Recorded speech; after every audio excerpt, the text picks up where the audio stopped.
pour être acheminé sur le terrain. Ce n'est toutefois pas un problème pour le Dragonfire. On peut le charger à bord d'un avion ou d'un navire, voire dans un blindé. Ainsi, partout où vont les Marines, le Dragonfire les suit. Il est conçu pour être plus mobile, plus facile à transporter et plus rapide à déployer que toute autre pièce d'artillerie. On peut le mettre en position, l'ouvrir sur son socle et préparer la mise à feu en moins d'1 minute et il est prêt à tirer. Une chose est sûre, il ne vaut mieux pas l'avoir à ses trousses.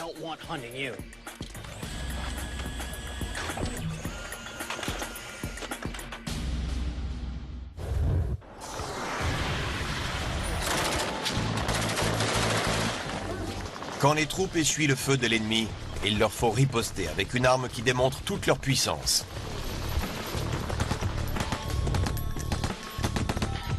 Pour saturer de balles l'adversaire, il n'y a rien de mieux que la mitrailleuse. Mais si les mitrailleuses de combat comme la M2 sont l'un des atouts majeurs de l'armée, leur poids peut poser problème. Voici une version modernisée du M2, une mitrailleuse de calibre 50.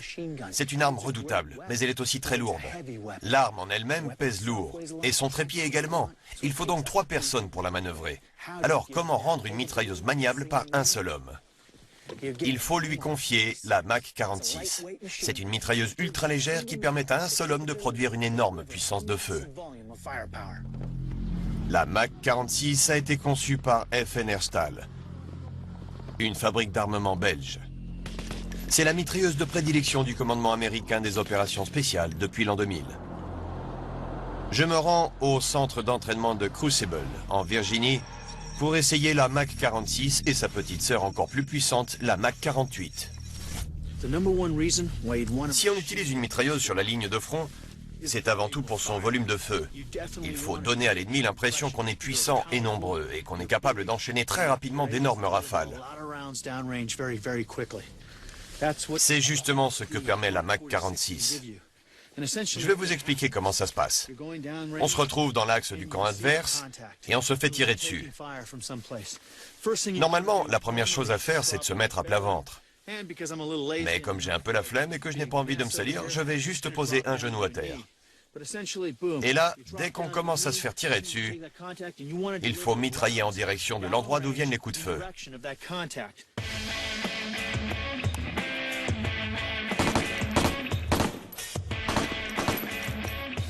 Ce qu'il y a de bien avec cette arme, c'est qu'on est 2 à être équipés dans ma section. Alors pendant qu'un groupe arrose l'ennemi, le mien peut se relever et progresser.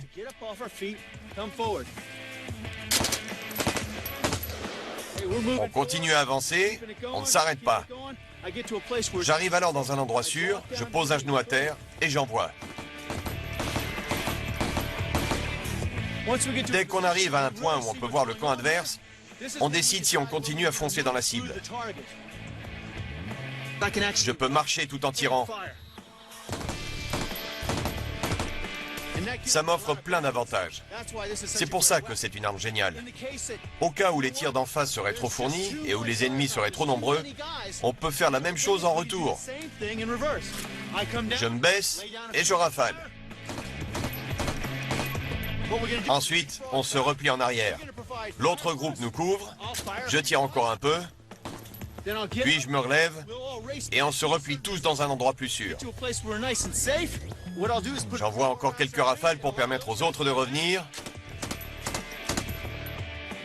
et on se replie jusqu'à un endroit sûr. En fait, cette mitrailleuse est seulement limitée par le fait qu'elle utilise des munitions OTAN 5 mm 56.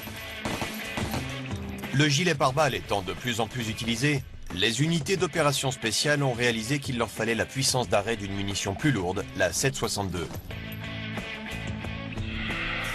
C'est pourquoi la FN a créé une toute nouvelle version, la Mach 48. Elle reste une mitrailleuse ultra légère et maniable par un seul homme, mais elle permet une bien plus grande capacité de destruction sur la ligne de front. Pour vous montrer la différence de pouvoir d'arrêt entre 2 mitrailleuses, j'ai préparé un petit test. Il paraît qu'une image vaut mieux qu'un long discours. C'est ce que nous allons voir. Nous avons ici 16 plaques en acrylique de 2,5 cm d'épaisseur, pressées les unes contre les autres. On va commencer par tirer dedans une balle autant 5 mm 56, ce qui est assez petit, pour voir ce qui se passe. Et puis on passera à la balle autant 7 mm 62 pour mesurer la différence.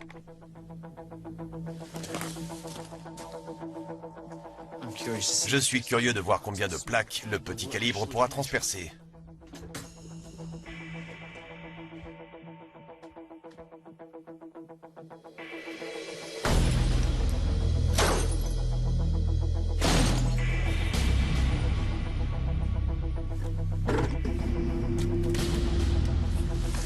Allons voir ça.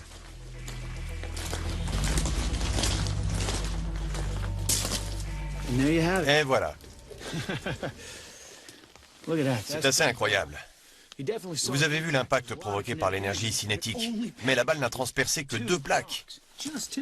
Et comme on le voit ici, l'impact a tout juste effleuré la 3e plaque avec l'énergie cinétique. Mais seules les 2 premières plaques ont été transpercées. Le petit calibre a donc transpercé 2 plaques. Je me demande ce qui va se passer.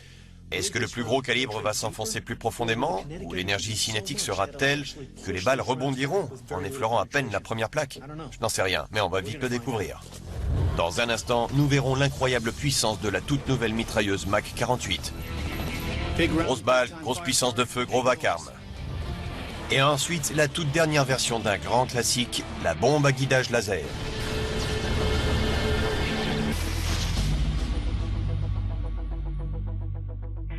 Je me trouve en Virginie, où je teste la toute dernière mitrailleuse Mac 48. Je viens de transpercer 2 plaques en acrylique avec un petit calibre.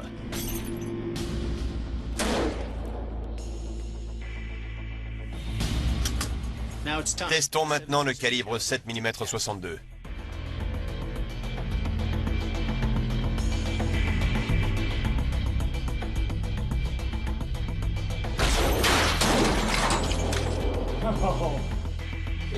Il n'y a pas photo. Regardez-moi ça. Voilà, c'est bon. Regardez. On a frappé aussi violemment qu'avec le calibre 5,56. La balle a pulvérisé les premières plaques. Et d'après ce qu'on a au sol, il y en avait au moins 2. On peut voir qu'elle en a transpercé 3 autres. Et qu'elle a failli pénétrer la 4e. Ça nous fait donc un pouvoir de pénétration presque 2 fois supérieur. Mais surtout, voyez un peu toute l'énergie cinétique qui s'est transmise dans ces plaques.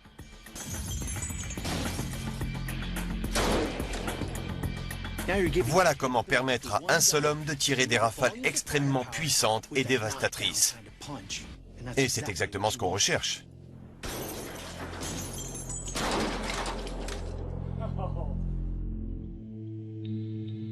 J'en ai fini avec le coup par coup. Passons maintenant aux choses sérieuses. Je peux tirer quelques rafales? Oui, allez-y. Ok. Jim Sharp est le directeur adjoint du centre d'entraînement. Et il m'a préparé une Mac 48 pour que je puisse jouer avec. Chaud devant.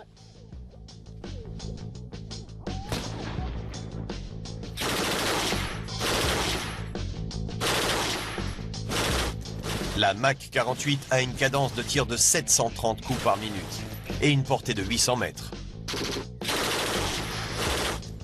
Et encore, la télévision ne rend pas justice au barouf terrifiant de cette bestiole. Le vacarme assourdissant a suffi à faire claquer 2 de nos micros.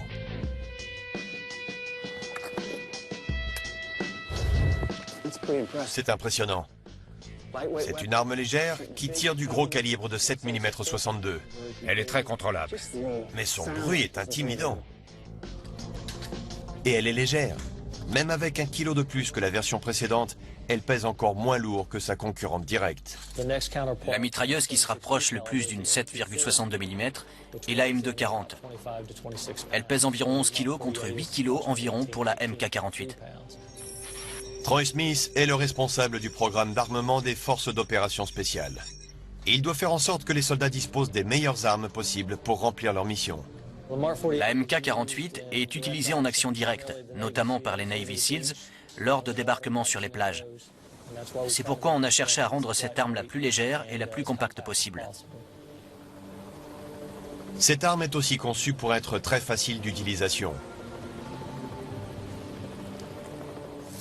Ce qui est bien, c'est que la Mac 48 est conçue exactement comme la Mac 46. La crosse est exactement la même et la gâchette est exactement la même. La seule petite différence, c'est qu'elle tire de plus grosses balles. Alors il faut une plus grosse culasse et un plus gros canon. Le maniement tient alors du réflexe. Il ne s'agit pas vraiment de réfléchir. Tous les éléments sont à la même place et elles fonctionnent de la même façon. Plus le soldat peut tirer vite, mieux ça vaut. Sur le champ de bataille, chaque seconde compte.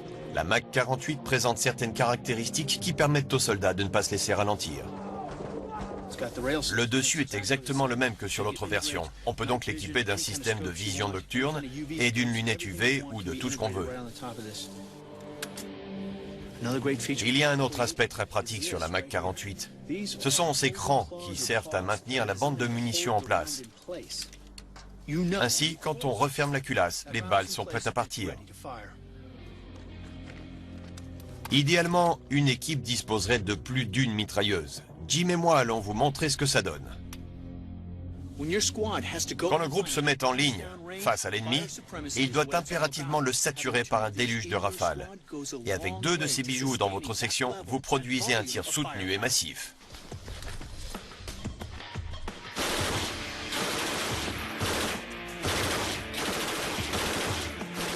Pour nos soldats, la Mac 48 est ni plus ni moins la mitrailleuse idéale.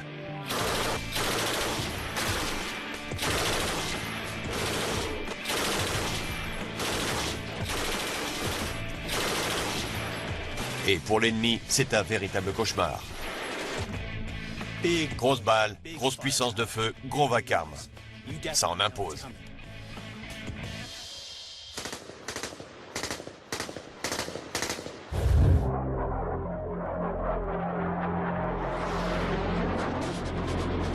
Pour l'ennemi, il n'y a rien de plus terrifiant qu'une escadrille de bombardiers larguant sa cargaison mortelle.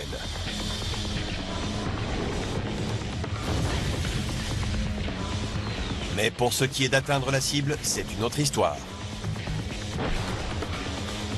Au Vietnam, le légendaire B-52 servait à tapisser de bombes le territoire ennemi. Une tactique certes efficace, mais dont la violence et le manque de précision faisaient de nombreuses victimes parmi les civils. Heureusement, l'armement a évolué. Durant la première guerre du Golfe en 1991, des projectiles intelligents comme des bombes à guidage laser permettaient de frapper l'ennemi bien plus précisément.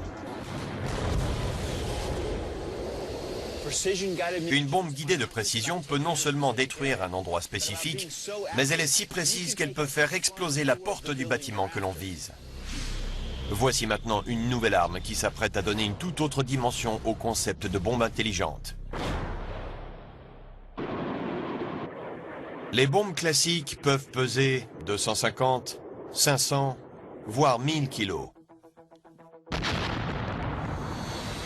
Il est logique qu'une grosse bombe provoque une importante explosion et fasse d'importants dégâts. Mais est-il possible qu'une bombe plus petite et produisant une plus faible explosion fasse de plus gros dégâts? C'est ce qui s'appelle la mortalité concentrée. Je me rends à Eglin, en Floride, dans l'un des centres d'excellence de l'armée de l'air en matière de développement et d'expérimentation de bombes. J'y ai découvert leur toute nouvelle arme de priorité absolue. Voici la bombe à petit diamètre, plus connue sous le nom de SDB. Malgré sa petite taille, elle est redoutablement précise. C'est la dernière munition guidée de précision dans notre inventaire. Dan Jaspering est le chef de projet de la SDB. C'est un spécialiste en armes guidées de précision. Les dommages collatéraux sont minimes. Cette bombe permet de détruire très précisément une cible sans risquer d'endommager ce qui l'entoure, que ce soit des bâtiments ou des personnes. Comme elle est munie d'ailes repliables, elle peut planer sur 75 à 110 km après largage à haute altitude. C'est une première pour l'armée de l'air. Mais après une telle distance, quel est son niveau de précision? Il se situe entre 1 mètre et 1,50 m pour la bombe elle-même. La bombe à petit diamètre est conçue pour frapper sa cible dans un rayon d'1,80 m. L'ingénieur